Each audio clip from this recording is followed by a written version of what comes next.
Did read Lights Out together from November to December, and we are currently reading Caught Up together, which I feel like we just have our own, like, dark romance book club.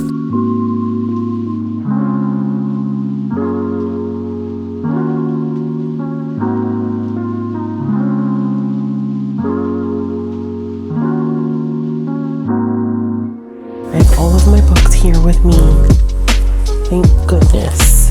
Thank goodness. Something to blend away. Thank goodness. The Cursed Princess Club, 5-star read. This is volume 2. I can't really say much about it because it's volume 2. Anything that I really say about it would inevitably be a spoiler. But if you like young adult graphic novels or graphic novels that would be great for a teen audience, I think this is a good series to pick up.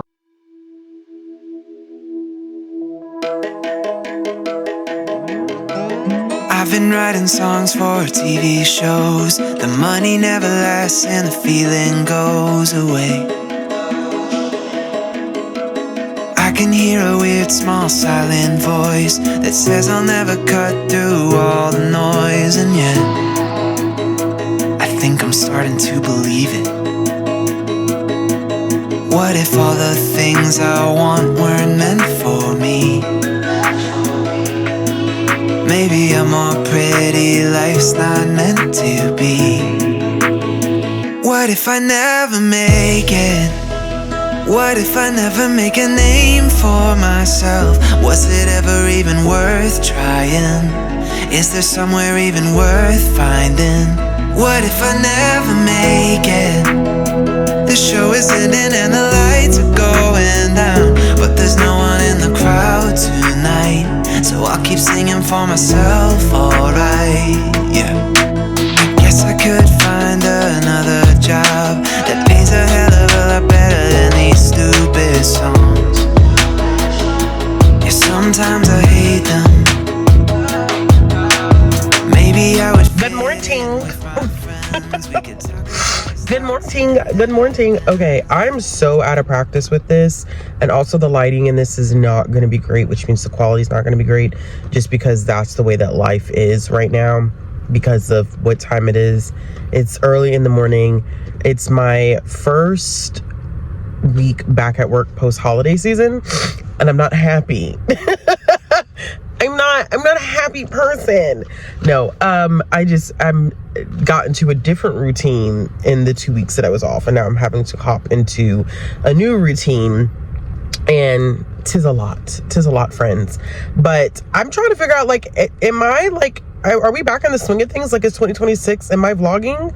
Are we doing this? Because November, December 2025, I said, girl, I'm not making any content and I'm not reading any books.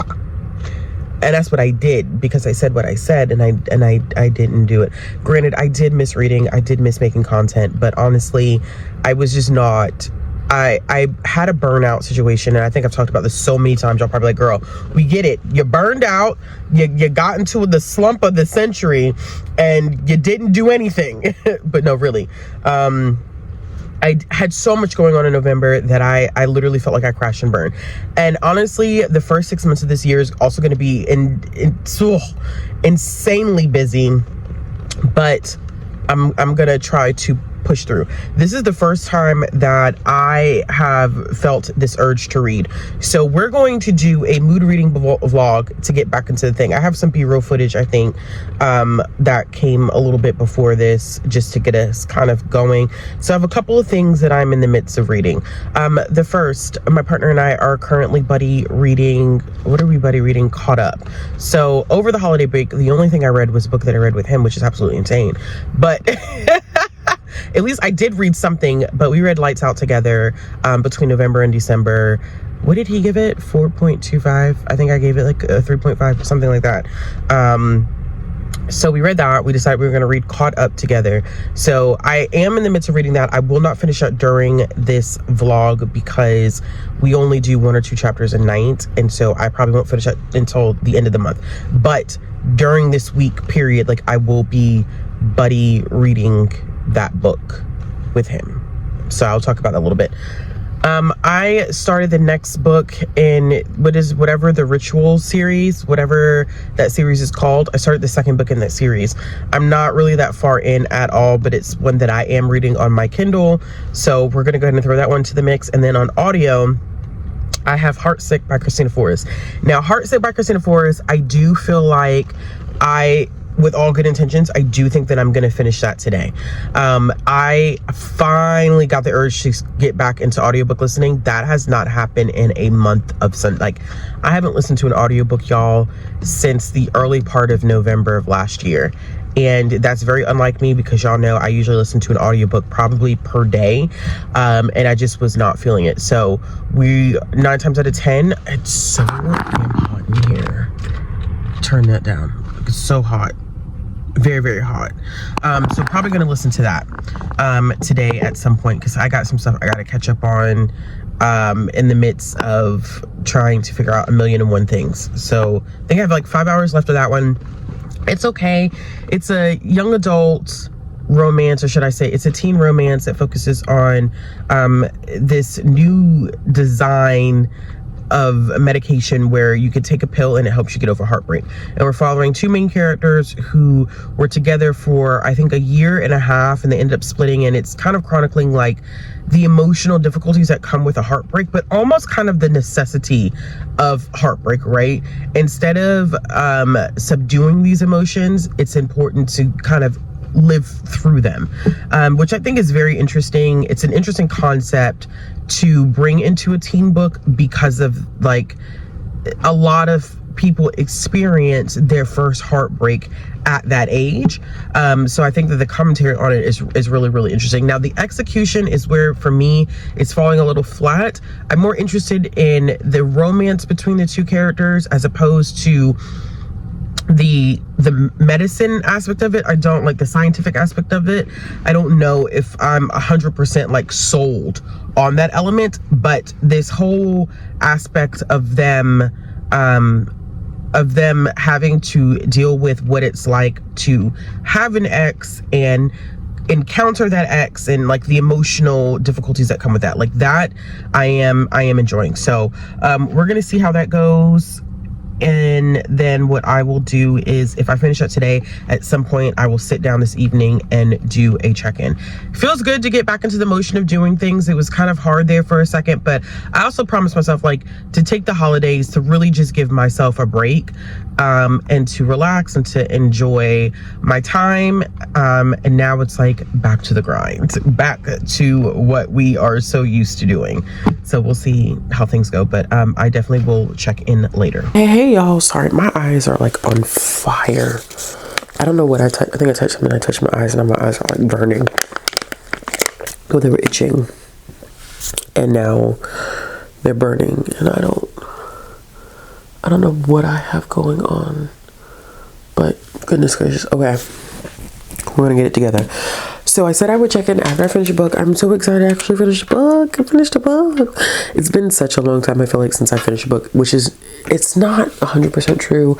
So I was telling y'all about the buddy read earlier, and we did read Lights Out together from November to December, and we are currently reading Caught Up together, which I feel like we just have our own, like, dark romance book club. That's beside the point.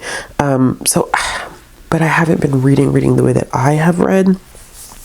And I'm glad that I took those couple of weeks in November and December to kind of like reset. Not even a couple of weeks, like it was over a month that I needed to kind of reset. Because I read at the beginning of November too. But then by the second week of November, I stopped really reading.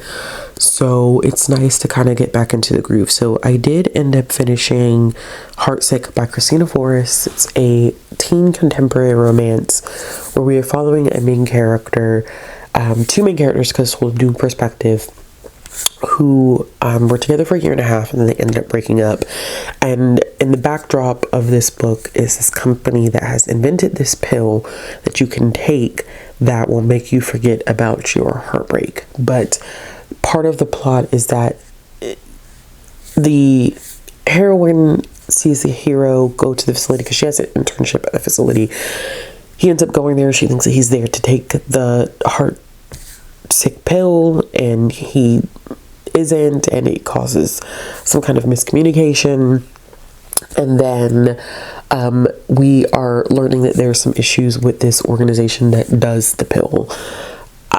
Okay, so here's the thing. I like the idea, like I spoke about earlier. I love the idea of talking about how sometimes heartbreak is necessary, right? In order to figure out like what you want, what you need, who you need to be, who you want to be, the type of partner that you like deserve in your life. And it's funny because like literally had that conversation today. But I think the execution was a little off in this one. Where I struggled is that like I wasn't sold on it, right? I felt like it was a little Scooby-Doo-ish, to be honest with you. Like, that's the best way I know how to describe it. I think that I wanted to have more investment in this whole company organization because it turned into this like mystery, while we're also having our two main characters fall back in love with each other, possibly, right? Because it's a second chance romance. They're teenagers, so they're trying to figure out like, what about the relationship didn't work, and how do you communicate through struggles in a relationship, and does heartbreak happen in order for you to come back stronger in some situations? So great makings of a story, but I don't feel like it was well executed. So for that one, I think I'm just going to go with 3 stars. Now, next thing that we have, I decided that I was going to listen to another audiobook. And the audiobook that I decided to listen to is Pasta Girls. This is a middle grade book by Taylor Tracy. This is a, sapphic contemporary romance that has almost a Romeo Juliet-esque type of feel to it, because we have 2 main characters who are, their families own restaurants that are competitive, or like they say warring restaurants, and I'm guessing here that a romance ensues. So I'm not that far into it. As a matter of fact, I don't even think I'm 2 chapters into it. I literally just started listening to it. So I'm probably still in chapter 1 in this one, but I think that this one is going to be cute. It seems like it's going to have a cute feel to it, and I'm excited to pick it up because I meant to pick it up last year and I didn't. So that's the next audiobook that I'm going to be listening to. Literally just texted me. I was like, how many chapters we're going to read tonight? So right now we are currently, I don't even know where we stop. Oh, we stopped at chapter 9. So we're currently, I should have a bookmark for this, because he has a bookmark and I don't have a bookmark. This is not the bookmark for this, but we're going to use this bookmark anyway, because why not? We're currently 79 pages into this one. So depending upon how we're both feeling, we may make it up to chapter 11, page 97. Although I would like for us to maybe get over 100 pages in, because we're actually not enjoying this one as much as we liked Lights Out. Like I talked about that earlier. Lights Out, I ended up giving 3.5. I think he gave it 4.25.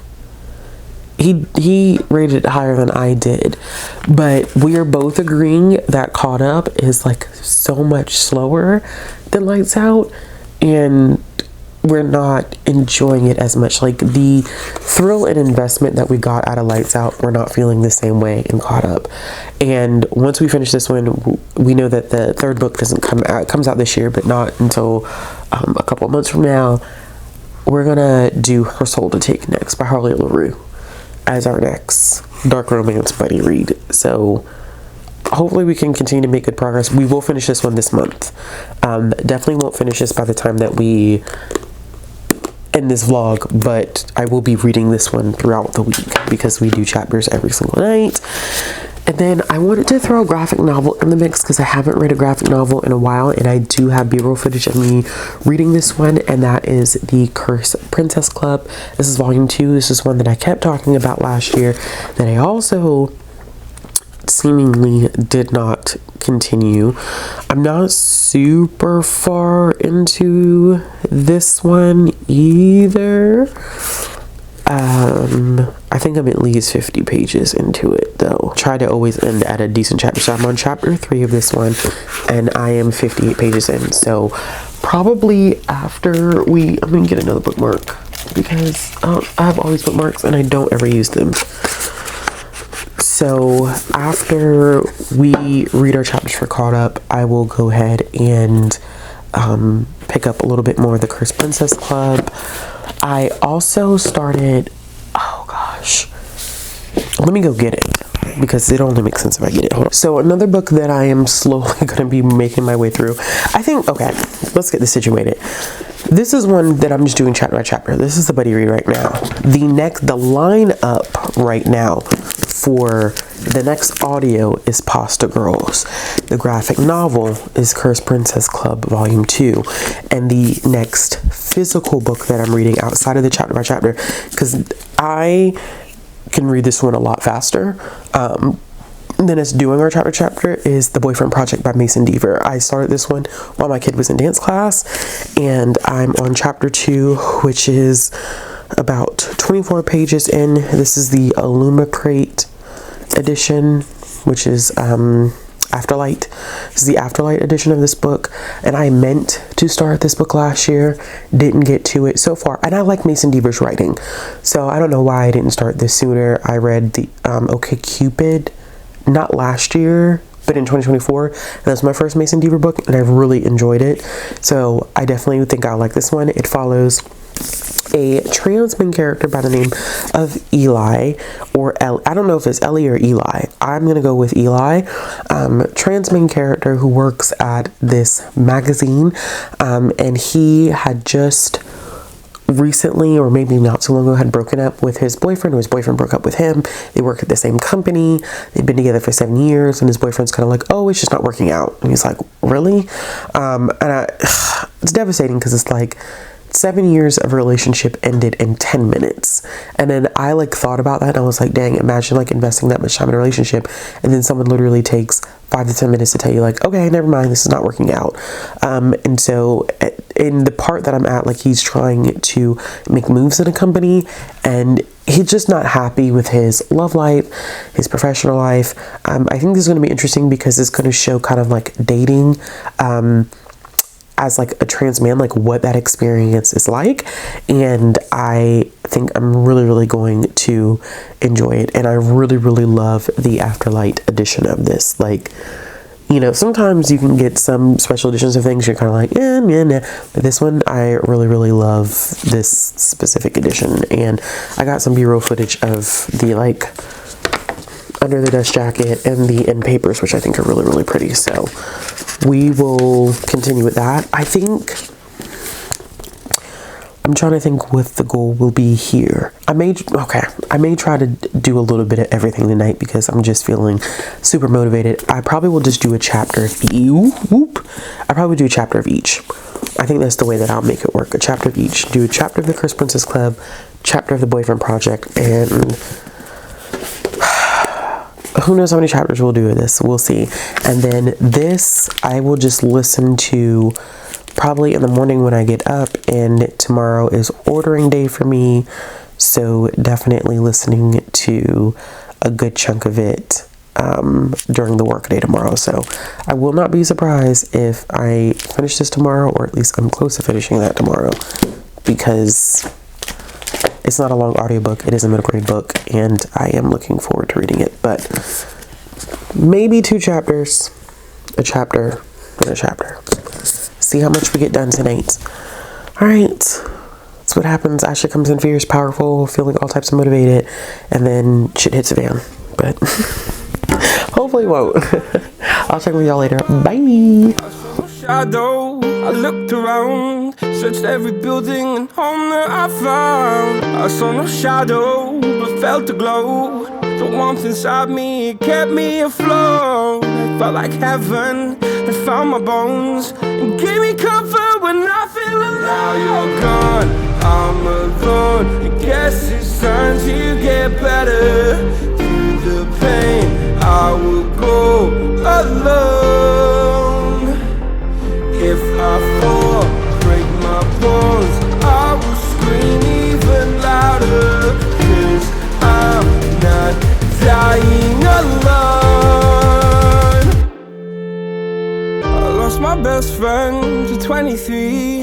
left her body and hovered above me.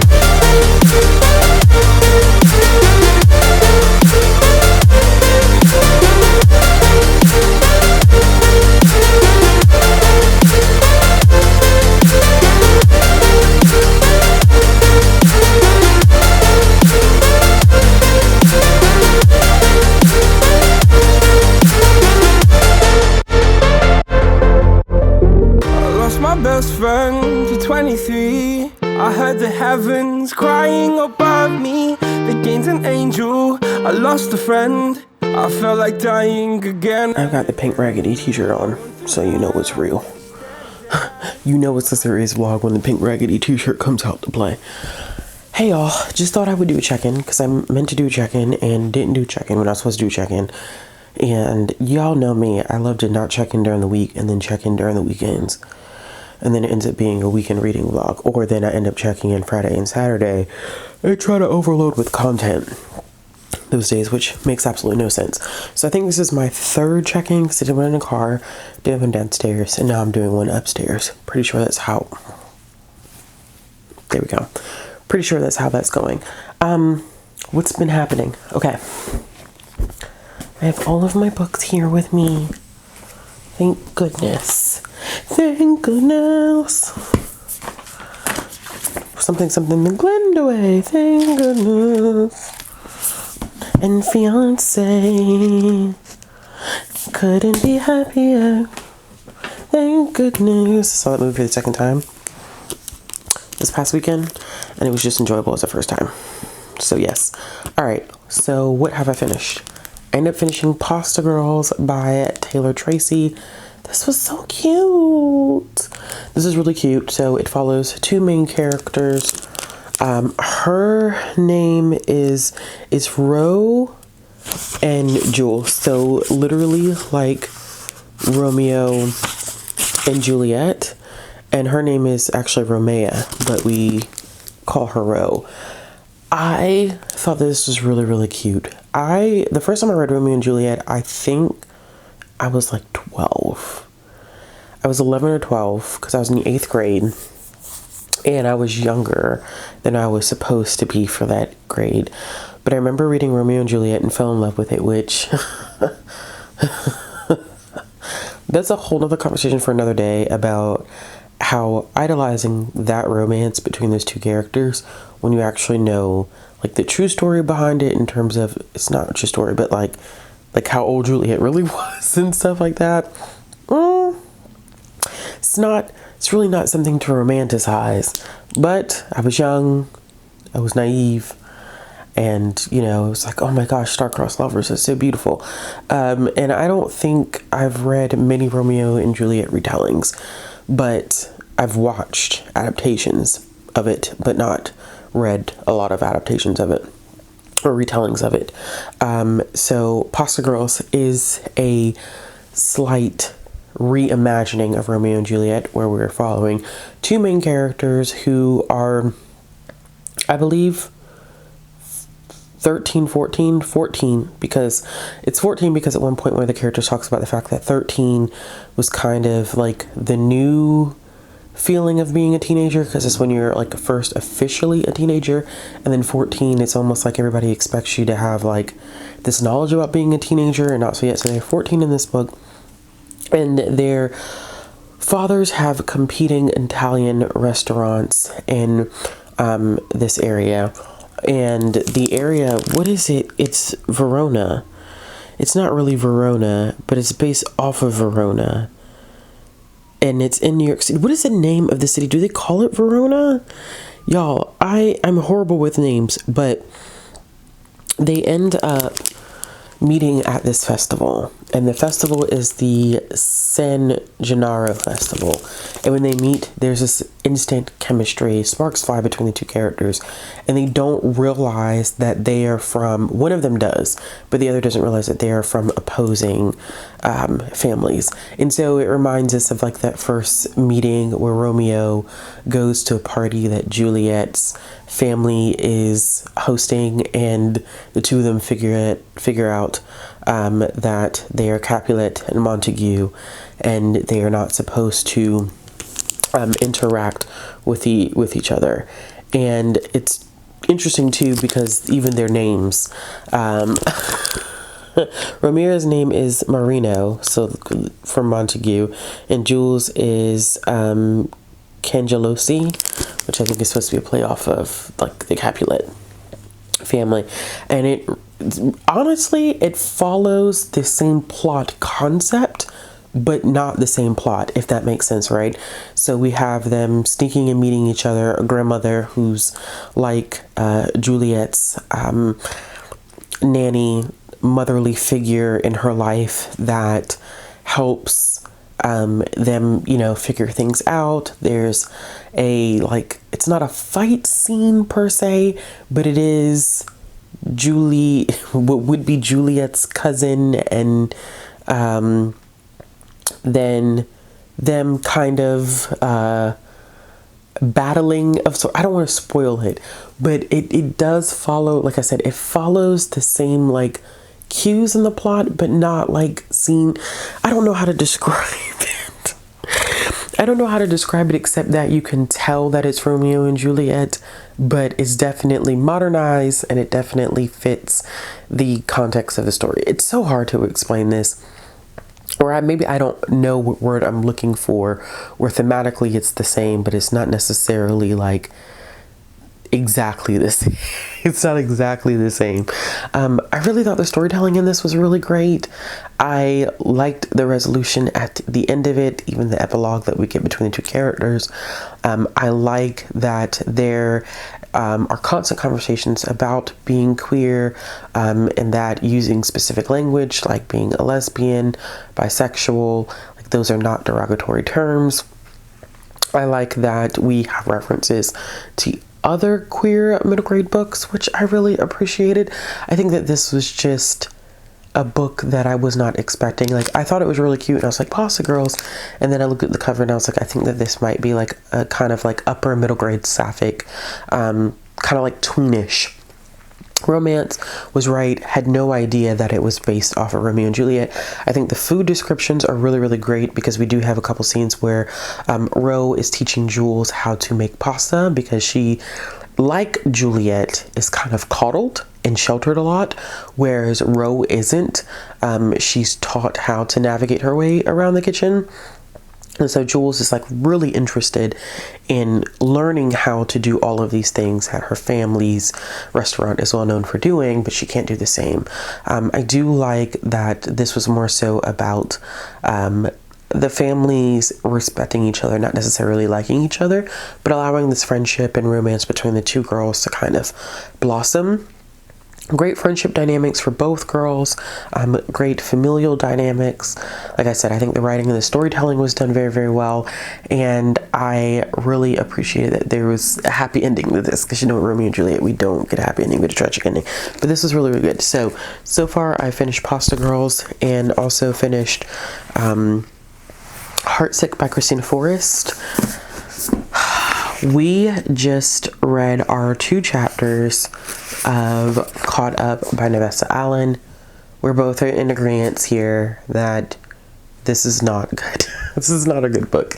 We're 131 pages in, which I think puts us at almost halfway, because halfway definitely would be maybe about 150, 160, because it's a little over 300 pages. So we're almost halfway through this, and it just feels so different from Lights Out.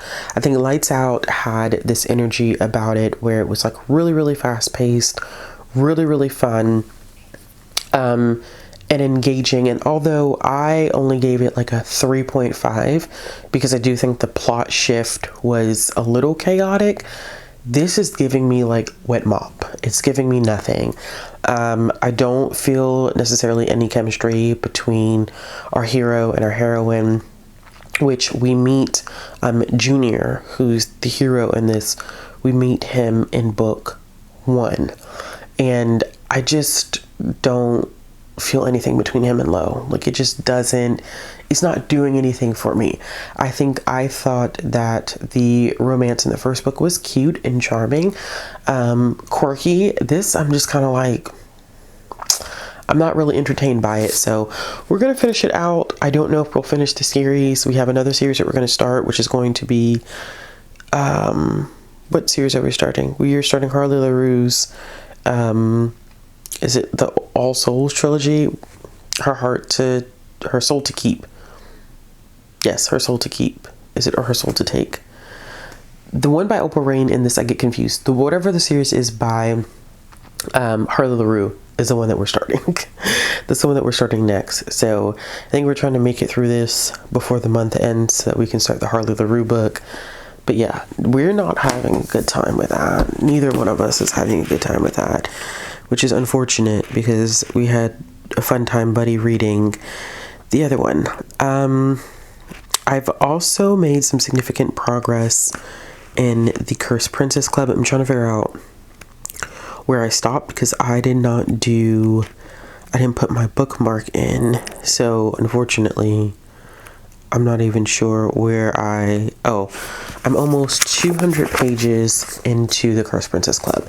Honestly, I probably will finish this by tomorrow night. It is such a quick read. I like this series so much because I think that the series does a good job not only talking about the detriments of only considering external beauty and not internal beauty, but this volume is hitting hard because our main character, Gwendolyn, there's some stuff that happens in the first volume and it really impacts how she perceives herself in this second volume, especially because she's grown up in a family that has really affirmed her as a person, and so she has a specific interaction that makes her question herself.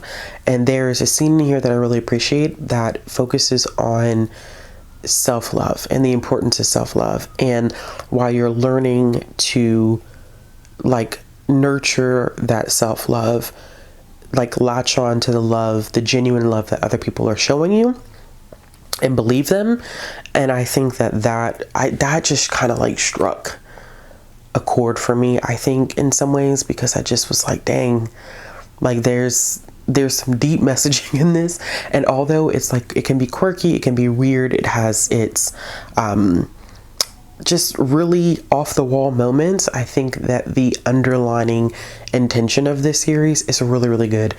And we had a really, really cute moment between Gwendolyn and Frederick that literally just happened on the section that I finished, so hopefully this will be finished soon. And then I started for my next audio read, because I don't have my copy of, what's it called, Build a Boyfriend. I'm about 50 pages into that, so I don't have that book here. That's the one that I'm also reading physically on top of these two. But I decided that I wanted to pick up another audiobook, and so I decided to go with Thorn Season by Kira Azar. This is a teen, it's a fantasy romance. And so I did start it, took the dust jacket off, and I'm doing audio, but also doing somewhat of a blended read. I did make it to chapter 12 in the book, which is 90 pages in, but I'm going back a chapter to, there was a scene that I wanted to go back and better understand before I continue. Y'all know fantasy is a little different from me in the sense that I pace myself to read it differently because it's a lot of intricate world building. In this one, we are following a main character who is what is called a wielder. I want to make sure, because I have the book light wielder in my head, and they're just called wielders. Main character's name is Alyssa. She's from this kingdom. She's a wielder. She's not supposed to let anyone know that she's a wielder because it's dangerous. You can get killed for having that power, and it's almost like this energy that she's able to release from her body and do all types of things with it. I'm really liking this one because of the court intrigue. So there was already kind of like I don't want to say a plot twist, but a character that I thought could be potential I mean, not saying that he's not a potential love interest, but man, oh man, like after that, I don't know. So there was a character shift that I wasn't expecting. It wasn't so much a plot twist as a character switch. And there was an introduction of a group of people that I was not expecting. So there's a lot happening within the first 90 pages of this. And there is some court intrigue, which if you know me, I love fantasy that deals with like, kind of like a political intrigue, court intrigue, those things where it's a lot of, characters must outsmart each other. I like that, because it's a lot of scheming and plotting and not trusting anybody. And for some reason in fantasy, that really does intrigue me. So we are following her on this specific journey. I almost don't want to say too much because there was a reveal that's sending her on a journey into the courts, that deals with wielders and some impersonation and stuff like that that's happening. And I'm interested to see where that's going to go, but still kind of early on for me, although this book looks a lot thicker than what it is. And it's because of the pacing, or not the pacing, it's because of the size of the text. Like, it's pretty big. This is the Fairy Loot YA edition of it, which, like I said, this is which I like this edition a lot because this was the original cover of it. And I definitely like the Fairy Loot version a lot better. So this is going well. I'm hoping to listen to more of this tomorrow. And then during my lunch break, I'm hoping to read a little bit more of Build a Boyfriend, which I'm enjoying that. It's sad. I feel sorry for the main character so much. It's kind of hard, like kind of watching his, like, it's not his demise, but it's just sad. Like I said before, to have like a relationship that you've built on for years only for someone to kind of throw it away in such a short amount of time, and then having to worry about like putting yourself back out there and that potential to get hurt again. But like I said before, I am enjoying it. I just need to buckle down and read some of it. So whenever I have another check-in, I will let y'all know, and we will go from there. Bye. So I really don't even have long because this battery's finna die. Just to let y'all know that, which means that this has got to be stat pronto. I just wanted to do a really, really quick update so I can tell you exactly what I finished since the last clip, which ain't really been much of anything. That's not true. When I updated you last, I was still reading the Thorn season. I finished the Thorn season. This is the Fairy Loot card for it. Yeah, this is the October book. It was good. I do think my biggest criticism of this one is it does feel quite overstuffed with characters that sometimes play a very minimal role in the like entire context of the story. So at some points it was a little difficult to keep up with who was who. But for a debut, I do think that this was well written. This is a solid teen fantasy that I don't necessarily have to worry about in terms of content and having to push it to an older audience. I do think that this was written with a teen audience in mind, even with the characters being 18 years old. I would not go into this book expecting to trust anyone. Because our main character has potentially 3 love interests. There's 3 guys in this book. And I find each one of them to be intriguing for very different reasons. And what I do like that Kira did is that they have very distinct tones about them. At no point was I ever confused between these 3 men because they were so night and day from each other, that her interactions with them really drove the story home. And I think that we will see all 3 of them again in the next book in the series.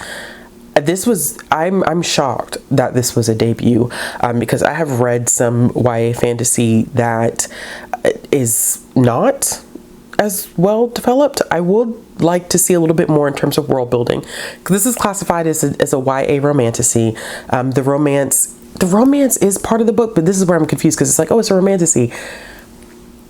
Romance, yes, but I feel like the court intrigue and the fact that we were trying to stop this special group from using the compass to find the wielders was more important than any relationship that she had with anybody in a romantic sense. If there was a romance brewing between certain characters, I feel like it was used for the benefit of her protecting herself and other wielders. I think that the character growth was well done in this. I will say that she did frustrate me at some points. I think towards the end, I was like, girl, don't do it. Don't do it. I literally, because she went and did something, I was like, don't do it. Because you're not going to walk away from the situation the way you think you are. She went back and she did anyway. She walked away from the situation the way she thought she would. No, she didn't walk away the way she thought she was going to walk away. I am interested in the sequel, and I think the sequel comes out later this year. I don't know if Fairy Loot is going to do the special treatment for this one, but I will pick up the second book. 4 stars for me. And that's big coming from me. I do think that Fairy Loot did a really, really nice job with designing this. I feel like I showed this in a different vlog. I like the gold kind of leafing that we see all over the place. Even partly on the end papers, you can kind of see it. Well, y'all may not be able to see it, but it's really, really, really well done. And just shocking to be a debut. So that was the only thing that I did end up finishing. I did read more of the Boyfriend Project. This is more of a contemporary romance that I think tackles some interesting like social commentary.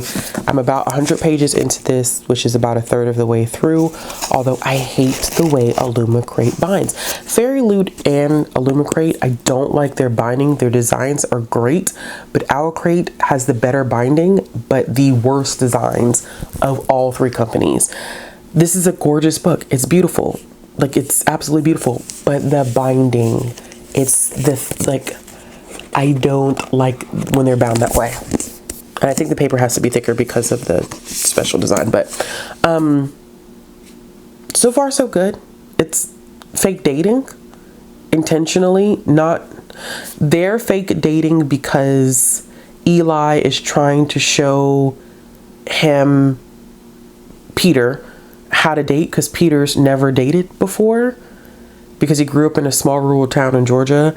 And so Eli's like, well, I'll teach you how to date, and then I can use this as a means to write about the experience for this magazine that I work for in hopes that he gets this staff writer position.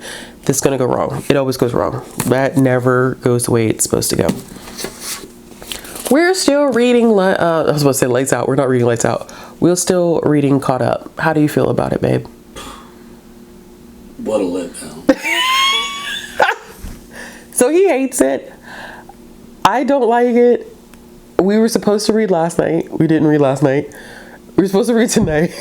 We're not reading it tonight. It's midnight and I'm falling asleep. We're not having a good time with this, and I think the reviews for this are definitely accurate. The mass feelings about this book are definitely accurate. It does not hold up a candle to Lights Out at all. Like, it just doesn't. It's not. I don't know what Navessa did with this one. We're supposed to be buddy reading the 3rd book together in hopes that Tyler's story arc is better, but we're trying to make it through this so that we can start. I think I talked about this earlier. We're trying to make it through this so we can start the Harley LaRue trilogy, but no updates for this because we haven't read it in the past 2 days. So there's that. I did continue reading The Sinner by Chantel Tessier. I don't know how to say Chantel's last name, or is it Chantel? This is a dark romance. I read The Ritual last year, and I don't like saying I enjoyed these books. I think that's kind of hard to say. Oh, I enjoyed it. I read it. And it was interesting. And so I'm going to continue with the center. I'm not far into this at all. I am probably, did I finally get, yeah, this is the first time we're getting Ellington's perspective. So I'm only about 50 pages into it. It is what it is. I don't know how to describe this book, except it is a secret society where they become lords and they have to remain celibate their freshman, sophomore, junior years, and then senior year they get a chosen, and that person is supposed to dedicate themselves to the Lord who has chosen them. But we are dealing with some obsession and stalker vibes in this one. So the way that the chosen situation is working out in this one is not the same way that I saw it in the first book, where there was actual ritual in place. So in the first book, we saw the ritual happen. In this one, he almost performs a little ritual of his own. I think this one has some explorations of things that I did not see in the first book. Yes, it does. But yes. Oh, yeah, it is stalker. So I was like, is it a stalker? It is considered a stalker romance. It's stalker, forced proximity, secret society, jealous, possessive, and over the top. So you don't have to read the ritual in order to pick this one up, because they're set in the same world, but they're standalones. But I'm reading them in order anyway, just because I want to. So I probably will try to read a little bit more of this in the upcoming weekend. We'll see. So far, I finished another book. I'm still reading The Cursed Princess Club, and I don't know what my next audio is going to be. I haven't 100% decided what that's going to be.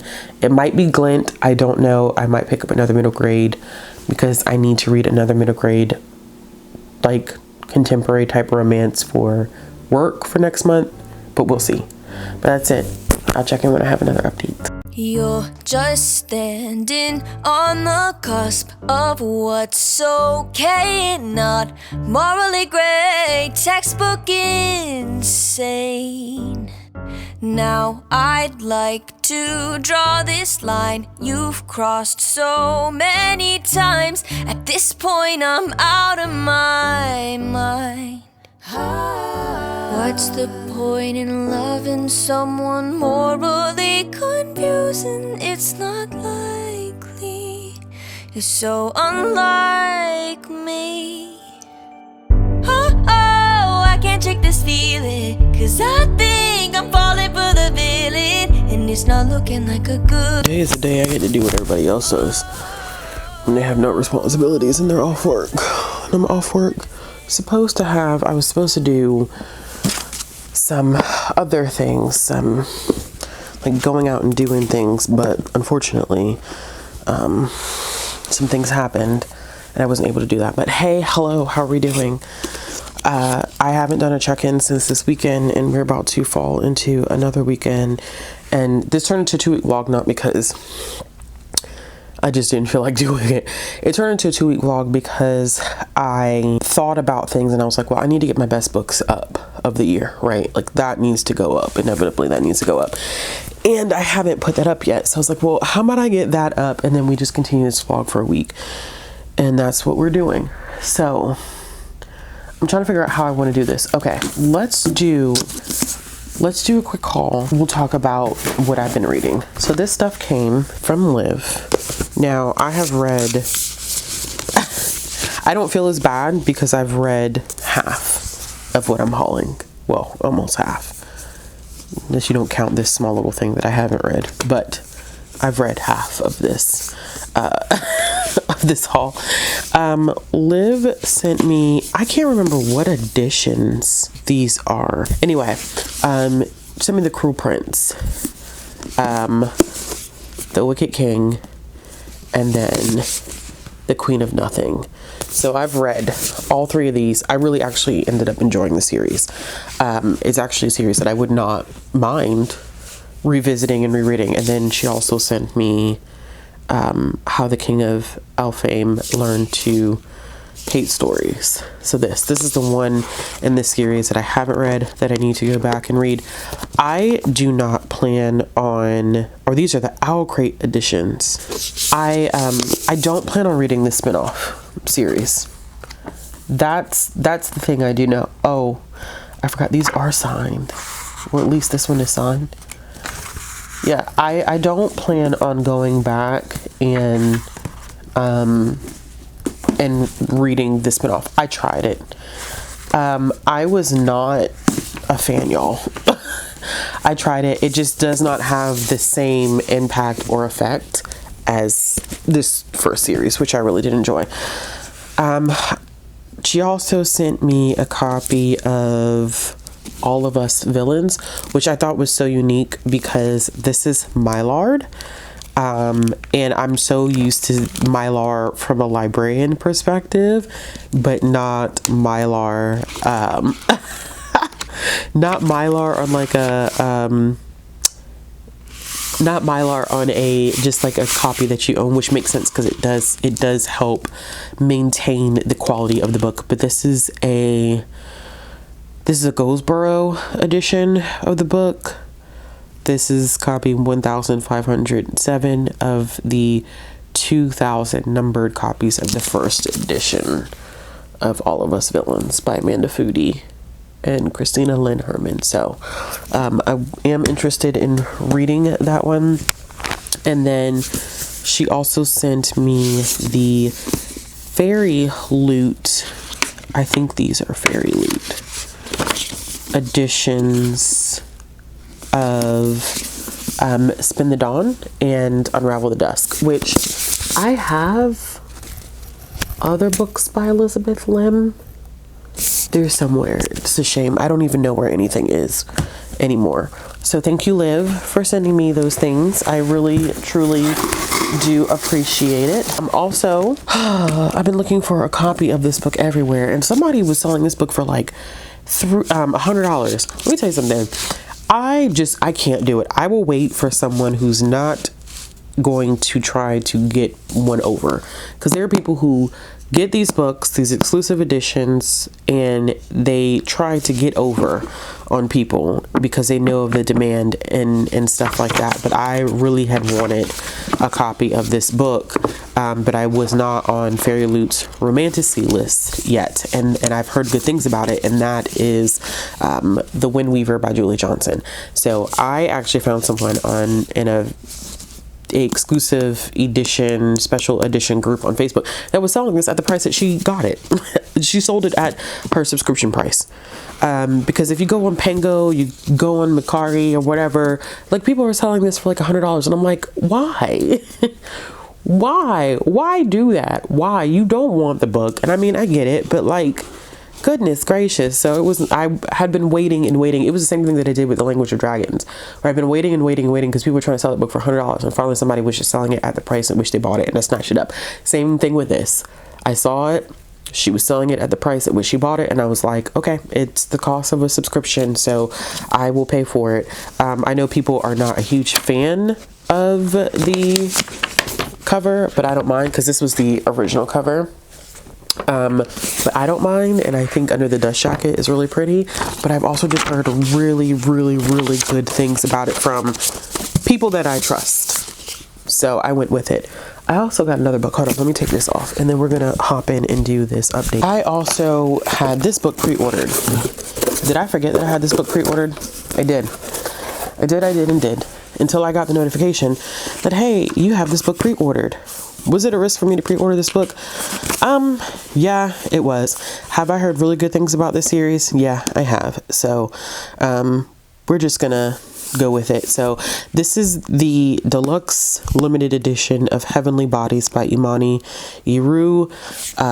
This is another fantasy romance series that I've heard really good things about, and I'm excited. Oh, this is what it looks like. I'm excited to pick it up because I just keep hearing good things. My next vlog is going to be a fantasy romance vlog, and so some of these will be getting read. I might do a part 1 and a part 2 to that because That's 2 already that I've just added, and I have more on my shelf that I need to read. All right, update. Sorry, I know that was, y'all didn't ask for all of that, but you got all that because I need to take that stuff out to the trash, and I need to put these books away. Okay, so since we last chatted, I ended up finishing Barry Parker, Doesn't Catch Feelings, Doesn't Catch Crushes by Tanita S. Davis. This, even though I think most of everything that I've been reading in this vlog has been romance oriented, and I've been very intentional about that. I want it to be like this, to be like a romance focused vlog. This is not technically a romance like tween book, but it does talk about romance and the experiences of teens who see their friends pairing off and what does that mean for them. And so we're following Barry as her mother's about to get remarried, her dad is starting to date, her best friend is like crushing hard on this guy. She was doing something else for the summer while the rest of her friends were at this theater camp, so she kind of missed some things. And so it's a coming of age story with I think a more specific look at what happens when that crush phase hits everyone, and then how change can be a scary thing and an uncomfortable thing. Like, I still remember when my mom got engaged to my stepdad, and I was the same age as Barry, because Barry was 12 in this book, and they got married, I think I was around 12, so they got engaged maybe a year before that. Either way, in between like 10 to 12 phase, like, the idea of romance was just very awkward. I mean, like, you know, crushes come, they go, but like, it's just that change. It's just weird. Like, I knew they had been together for years at the point when they got engaged. And like, I had no problem with it, but I think the idea, it just kind of hit me and I was like, whoa, like, this is weird. I actually like cried because I was so uncomfortable with the idea. And so I get that. And I think that Tanita did such an excellent job, like, capturing those feelings specifically on page. There's also like this changing in relationships between friends. And I like that she frames this as friendships are bound to change, right? That doesn't mean they have to end.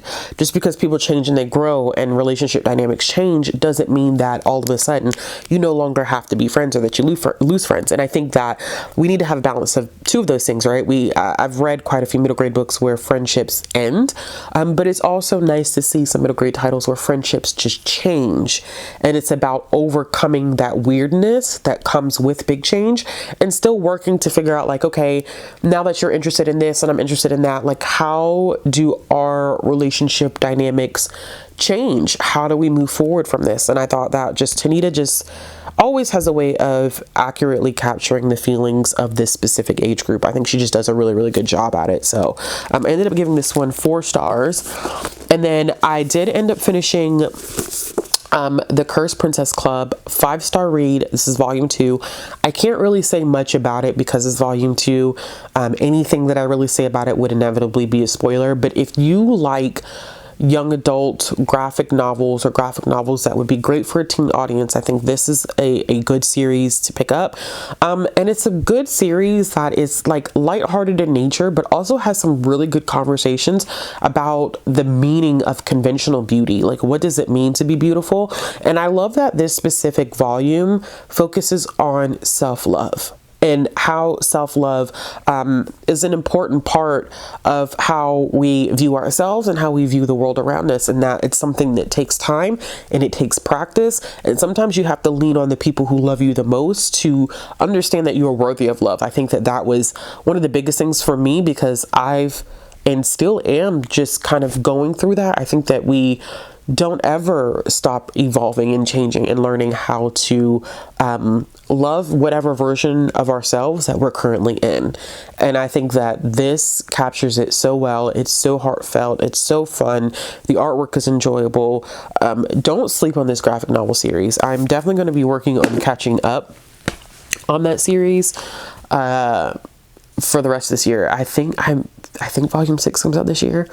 And I own volume 3 and I need to get to that. So next update, I've read more of the Build a Boyfriend project. I'm planning on finishing it this weekend. I'm actually, how far am I into this book now? I think I'm on chapter 14, which is about 255 pages in. So I literally only have this little chunk left. This one is going well. I think that in the sense that I love Mason Deaver's writing. That's always been a thing for me. Any book that I've picked up by Mason, I've loved the writing. I think that it's a contemporary romance, and not saying that all contemporary romances are predictable, but in some ways they can be. And I think that this one is predictable in how the plot is going to kind of go. I could be completely wrong, but I feel like I kind of know the direction that it's taken. But what is making up for that right now, I think, is the character development. We're following Eli, and I probably have already talked about this, but I'm going to talk about it again. Eli is trans character who works at this, it's a magazine, but they predominantly do like things online, and he wants to be an official staff writer, but he's more interested in writing about like true like social issues. And honestly, the head of the company, like, that's not what he's interested in. And so a staff writer position becomes available, and he wants a job, but he continuously just gets overlooked for a staff writing position. Right now he just serves as the president of the company, like his executive assistant. And he also is just coming out of a relationship with a colleague who's in a higher position than him, but they've been together for 7 years, and ends a relationship in like 10 minutes. And I think I talked about how like powerful that statement was for me, like how you can be with someone for years and in 10 minutes or retire, like all of that becomes irrelevant.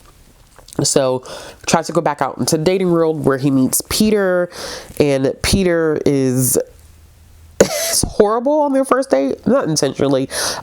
He's Korean, he's from the South, he hasn't had the opportunity really to date a lot of people, being from the South, being queer, being Asian, and so there's a lot of that intersectionality that's being talked about, which I appreciate Mason doing that.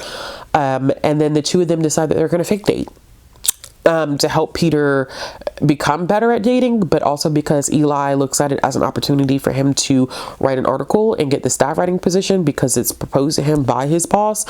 And as you know, I mean, I think in any contemporary setting here, he starts to catch feelings, and now it's like, shouldn't I write this article? And, you know, I have my fingers like crossed, like don't do it, but it is a contemporary romance, and I feel like I smell a third act breakup coming from a mile away. So that's where I'm at. Don't have much left of that one, and I'm hoping to sit down and really plow through the rest of that. And then I decided, I was going like through my shelves, and I was like, okay, what like contemporary romance book do I have? Because I was looking for another audiobook, because I had finished Barry Parker Doesn't Catch Crushes on audio, and I knew it had two other so I've also read two other middle grade books, but they're historical fiction, so I won't really talk about them in here, and they're 2026 releases that I wanted to kind of go ahead and get my hands on, but they were really, really quick. Like, I think one of them was 5 hours, one of them was 6, which in my work day, the speed I listen to, it's nothing. So I was like, I need another audiobook. So I was going through my shelves, I was comparing what was on Libby and Hoopla to what I had on my physical shelves, and I was like, what can I read? What can I read? What can I read? And I always forget about the romance books that are on that top shelf, like behind, because that shelf is double stacked. And so quite often I'm like, oh God, I forgot that I had these books back. That's the only thing about double stacking shelves, is like you can't see what you own, and so it becomes like out of sight, out of mind. And so I was like, oh, let me see what other romance books are back here. And then I forgot that I owned like the first few books in the Immortals After Dark series by Cressley Cole. And I was like, okay, so I looked up the series, and I realized it was a prequel, and I was like, okay, well, I'll just go ahead and listen to the prequel in audio. So I listened to the prequel book, which was, what is the prequel? Goodness gracious, not me forgetting the prequel, but I'll put the cover of the prequel on the screen. So I listened to the prequel, and I was like, okay, this is interesting.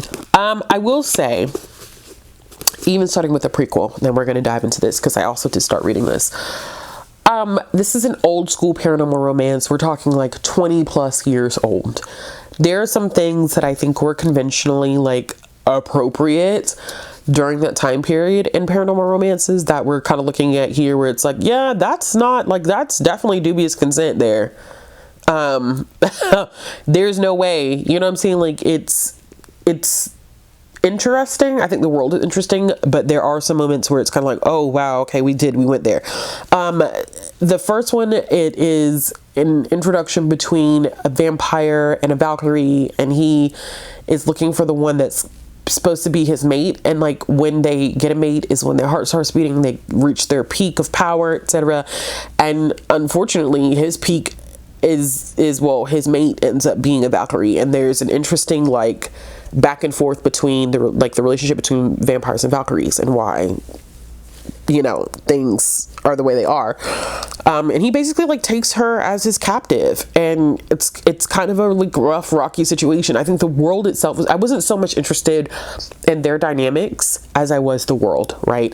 I think that definitely if you're reading it, like it's going to be touch and go like, on level of like whether this is a legitimate, like appropriate relationship these two should be having. But I gave the first one 3 stars, and I was like, okay, I needed to get some work done this morning, so I started listening to A Hunger Like No Other, which is officially the first book, where we are following a main character by the name of Emma, who is looking for the truth about her parents. And because I read the prequel, I kind of know where it's going, and I don't want to say where it's going.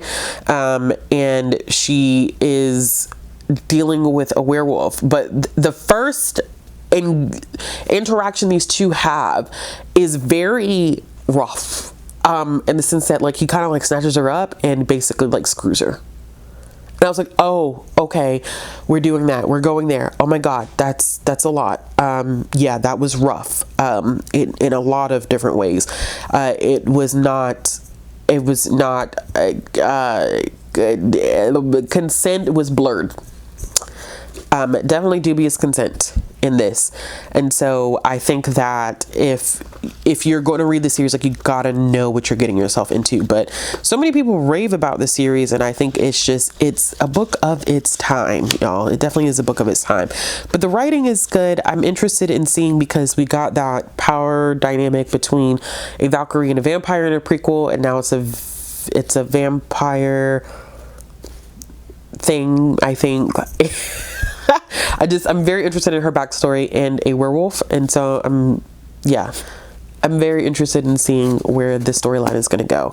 I'm hoping to possibly finish this audiobook this weekend. We will see if I finish it when I do my update on Sunday. I have a lot going on tomorrow, Saturday, and I don't know how much reading I'm going to get done, to be honest with you. I still haven't made any more progress in The Sinner by Chantel.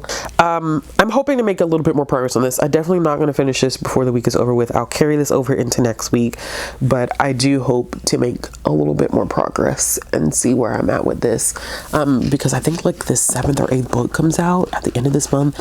I'm not going to catch it before then, but I do want to continue on with the series. This is not a book that I lightly recommend. Actually, I don't recommend this book at all. I don't recommend the series at all. Like, how are you talking about something you don't actively recommend? Because I can read something and I know what I'm getting myself into, but I would not recommend this lightly to anyone. That's just because of how dark this series is. And this is a contemporary, like, this book came out in the past like couple of years, and there's a lot in this book, although there are content warnings for what happens in this book, which, you know, after showing people the content warnings, they're like, yeah, never mind. It's not for me. I'm like, yeah, it's not a book for everybody. All right, that is it. That's my check-in. I need to edit. I was doing some tidying up at the house before I get my kid. We're doing ramen and sushi for dinner tonight. I told my partner that, and he was elated, so we're doing ramen and sushi for dinner. But I will check in later. While I edit and clean some stuff up, I probably will continue to listen to A Hunger Like No Other. And then hopefully I have at least 2 more check-ins. One tomorrow, one Sunday, and then we can go ahead and we can wrap this vlog up. Bye! Goodness gracious. So I made, I don't know why I left the bathroom door open. It's fine. It's just a shower curtain, whatever. So I made rasta pasta yesterday. Like, true rasta pasta, coconut milk, whole 9 yesterday. And I like tore my right hand up. I like sliced my finger open and burned my hand. It was just a lot going on yesterday. Hello, this is going to be the final clip for this vlog. I've been editing the vlog and we are 1 hour and 9 minutes into said vlog, which we are truly back. We're truly back in our vlogging era, and I can't believe I just used the word era. That's obviously not like me, but I did want to do one final update because I did end up finishing a couple of things, making some progress on something this weekend, which was shocking because I was like, oh, I'm not gonna have time to read this weekend. I did, because we went to a birthday party on Saturday morning. We had 2 birthday parties to go to, one Saturday morning, one Saturday night.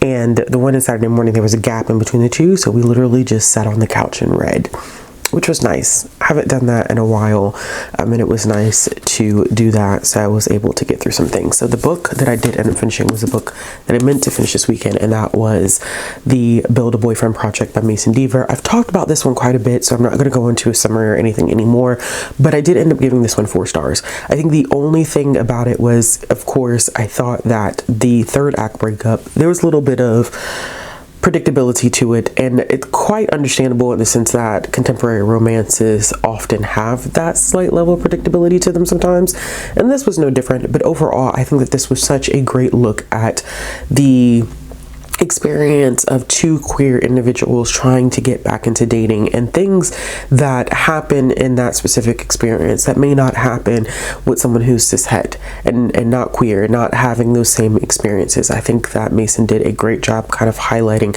the intersections of what Peter faces as a gay Korean man, and even in opposition to Eli being a trans man, and recognizing that there is still that level of racial and ethnic identity that is at play whenever we're talking about dating and having to go on dating sites and seeing people's preferences in a way that is so derogatory and hateful and racist to other people. So like I said, I gave this one 4 stars. I'm happy. This is Mason's first adult book, and I think that they did a wonderful job, and I'm excited to see what they come out with in the future.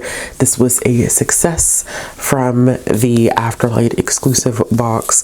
I've been doing some heavy skipping in Afterlight because I've been trying to be mindful of getting books that I know I'm going to enjoy, right? I don't want to get things for the sake of getting them, and I knew that when I went through with this one, I knew that I had enjoyed Mason's writing before, and so that was going to be a likely situation. But it's always nice to have that confirmation where you're like, okay, good decisions made. I'm glad we did it. 4-star read. I thought it was a great book. Now, that was the only other thing that I ended up finishing this weekend.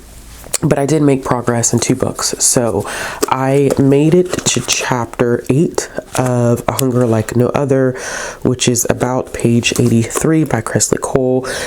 We're still in the very early phases of this. I mean, it doesn't look like it's long because it's in a mass market paperback, but this is about 350 pages long, so I'm not even a third of the way through the book yet. So we're still getting acclimated to the characters. We have Emma, and I'm trying to remember how to say it. Likey. No, he is a Likey, which is a werewolf. His name is Lachlan. So his name is Lachlan, her name is Emma. We are still in the early stages of figuring out what is going on between the 2 of them. So he essentially like snatches her up. She's in danger. They run into each other. He snatches her up. He figures out like, okay, well, I thought this was supposed to be my mate, but this person's a vampire, which just cannot work. Vampires, werewolves, it cannot be a thing. And so there is some tension amongst the 2 of them where she's trying to remain safe. She was supposed to go back to her quote unquote family, didn't get the chance to do it while she's in the midst of danger, and he is almost in some ways taking care of her, but they're learning a lot about each other. I think that there is some interesting tension between the 2 of them that I was not necessarily expecting diving into this book, and there was a very difficult scene that just happened like prior to the point that I stopped, and it's about a character by the name of Anika, and I'm wanting to go back to figure out like what exactly, because the last line of chapter 7 was pretty powerful and I want to go back. So I will be carrying this over into this upcoming week. I don't know if I'll talk about it much in the weekly vlog, because the weekly vlog that I'm doing right now, or that I'm about to start once I finish this clip, is going to be predominantly focused on fantasy romance for the week. So we'll see what ends up happening. But so far, interesting world and interesting character dynamics, and I can see why this is a comfort series for some people, and I think that this is a series that I'm going to want to continue. We'll see how the rest of the book goes. I know the last time that I did an update, I was like, oh, I hadn't made any progress in the center.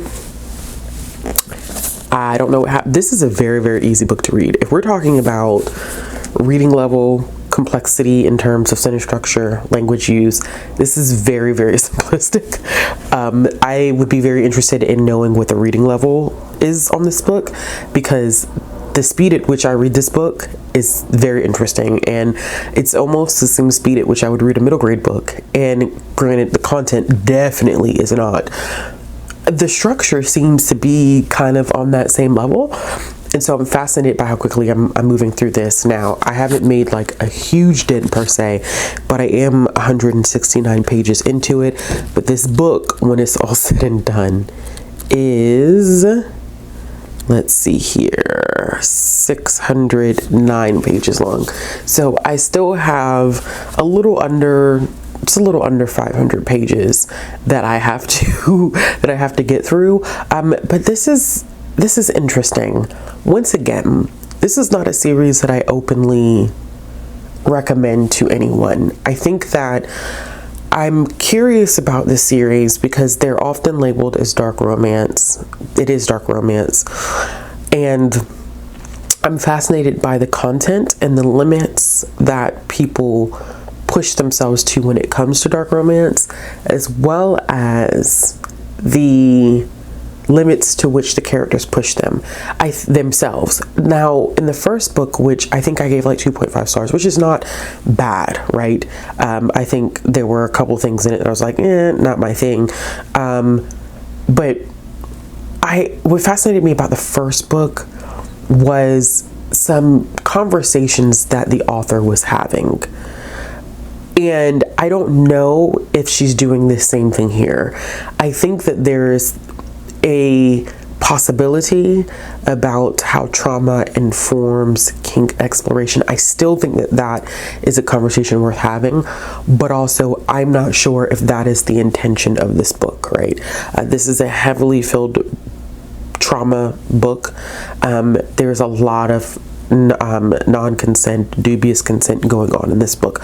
A lot of things that are not enticing. They're not really fun to read about, and you're probably like, girl, why are you reading this book? It's curiosity. I think it's a lot of curiosity in reading this series, and she has said before, writing about it doesn't mean that I agree with the behaviors, but there is some heavy BDSM exploration in this. And our main character, our hero, Sin, he's not a likable character, and Chantal says that very clearly in the beginning, that if you're looking for a hero, if you're not a fan, how did she say? If you're not a fan of a hero who doesn't care about anything or anyone, he takes what he wants when he wants it, no questions asked. If this is not the kind of hero you want in a dark romance, then you won't like this book. And that is true.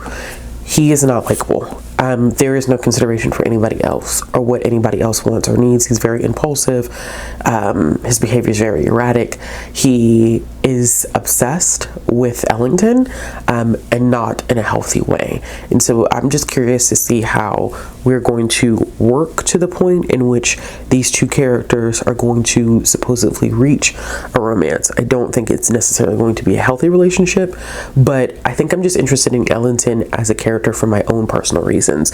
She has some very deep-rooted trauma associated with some experiences she had as a child, and it's led to her wanting to explore things sexually that most people would not consider to be the norm.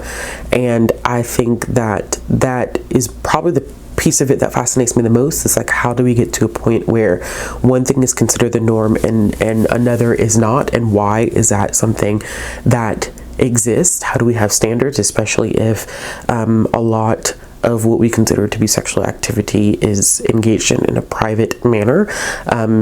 like, how do we determine what is good for one couple and what is not good for another couple? Like, it's just, I think the social aspect of it, the sociology behind it, and also I think too the psychology behind it is what fascinates me about this. Now, like I said, this is not one that I'd be like, oh yeah, I recommend reading this book, because I can't in good faith do that. Not because of shame, but because the content in this is not going to be for everybody. When I say dark romance, this is probably the darkest that I've read. One of the darkest that I've ever read. And so reading something like Lights Out to me is kind of like, it's dark, but this is true dark. So we'll see what ends up happening, but I do plan on continuing to chip away at it for the rest of the month. The goal, I'm hoping, because I still have about not quite 2 weeks left in the month, but I think I have enough time to finish this before the month ends, and I think that that's going to be the goal, where I'm gonna finish this before the month ends. And I don't know if I'm gonna want to dive into the next one next month. What I may end up doing is I may take a break, but I would like to catch up with the series before the year ends. And I think I may put this on my series list. I think one of the things that I'm going to do, because I'm working off of two journals essentially. I have my physical one, which is the physical reading tracker, which it's probably seems redundant to have a physical reading tracker and then also have the digital one that I use from Ally. But honestly, when I was working on it, it does help to have these things written down, and I can just go ahead and plug it into Ally spreadsheet. It's nice to have it written down. So there is a section in here that is a series tracker, and I think what I'm going to do is I'm just going to write down the series that I'm hoping to finish this year. I'm not going to write down every series I'm in the middle of, because I'm in the middle of well over 100 series, and a lot of that has to do with because I read a lot of children's and middle grade, and those are infamous, especially children's. They're infamous for having series, and because it helps continue gauge a child's interest in reading, or it helps continue to build a child's interest in reading, having those, like if someone is like attached to Magic Tree House, you know, you have like 30 something odd books that kid can read, and that's something that's familiar with, something that they like. It's harder for me to be like, oh yeah, I'm gonna do a series tracker, and it's like, yeah, but the amount of series I'm in the middle of, it's kind of hard. And I think I've kind of given up on the idea of tracking everything. I think what I will do from here on out is that in a given year, in a given calendar year, I will go through and I will pick out the series that I'm most interested in finishing for that given year. And then I will track those and track my progress. But as far as me tracking every single series, it's not a realistic thing for me, just because of how broad I read. It's just not possible. But either way, that is it, y'all. I hope that you have enjoyed this vlog. We're going to get back into our weekly vlogs, fingers crossed. I think doing some type of like challenge or theme for me really motivates me to do reading vlogs. This one was just kind of getting back into the swing of things, and I think, I think the title of this video might be, I'm just a girl that loves love. That's it. I'm just a girl that loves love. And then, it being a weekly reading vlog. But the next one will be fantasy romance. So I'm gonna have fun with that. But as always, let me know in the comments down below if you've read any romance books lately that you've really enjoyed and you've made it to the end of this video. So do that, or leave a heart in the comments. As always, if you like this video, give it a thumbs up. If you want to see more content, click the subscribe button, hit the bell for notifications. If you're interested in following me on social media or supporting this channel, all those links will be down in the description box below, and I will be back with another video soon. Bye.